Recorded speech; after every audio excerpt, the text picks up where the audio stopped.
সরাসরি কথা বলবো। আমাদের প্রতিনিধি অতনু হালদার এই মুহূর্তে আমার সঙ্গে রয়েছেন। গতকাল মোথাবাড়িতে যে ঘটনা ঘটেছে, কার্যত নজিরবিহীন ঘটনা অতনু, তাতে সর্বোচ্চ আদালত শুধুমাত্র উদ্বিগ্ন নয়, রীতিমতন ক্ষুব্ধ।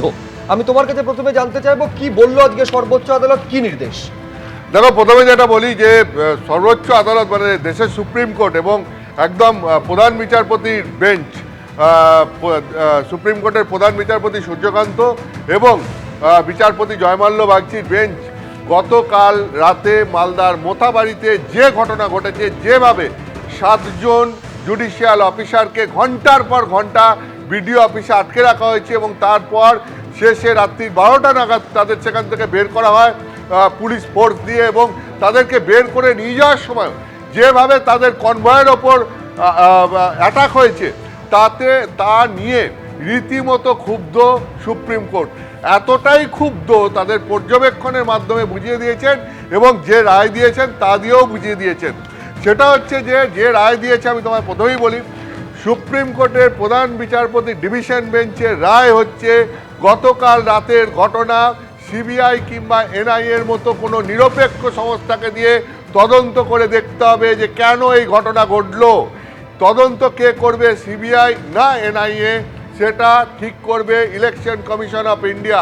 এবং সেই মতো সুপ্রিম কোর্টে ইলেকশন কমিশন অফ ইন্ডিয়া এই ব্যাপারে রিপোর্ট দেবে এবং তদন্তকারী সংস্থা তদন্ত করার পর কি পাচ্ছে সেই ব্যাপারে রিপোর্ট দিতে হবে সুপ্রিম কোর্টকে। এবং শুধু তাই নয়, একই সঙ্গে তিনি রাজ্যের এই ঘটনার জন্য রাজ্যের চিফ সেক্রেটারি, ডিজিপি এবং জেলার ডিএম এবং এসপি এদের প্রত্যেককে শোকজ করেছেন।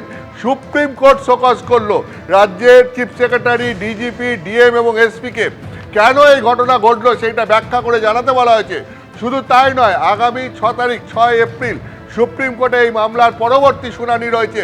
সেদিনকে এদেরকে প্রত্যেককে অনলাইনে হাজির থাকতে বলা হয়েছে। অনলাইনে হাজির থেকে মুখ্য সচিব, ডিজিপি, ডিএম, এসপি এদের সবাইকে কেন এই ঘটনা ঘটলো তার ব্যাখ্যা দিতে হবে, সেটা জানাতে হবে।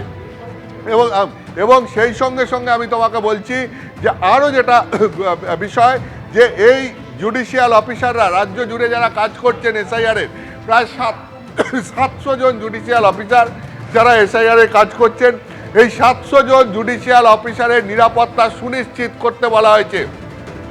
রাজ্য পুলিশ প্রশাসনকে এই ব্যাপারে ব্যবস্থা নিতে হবে, ইলেকশন কমিশনকে এই ব্যাপারে ব্যবস্থা নিতে হবে, প্রয়োজনে আরও সেন্ট্রাল ফোর্স ডাকতে হবে।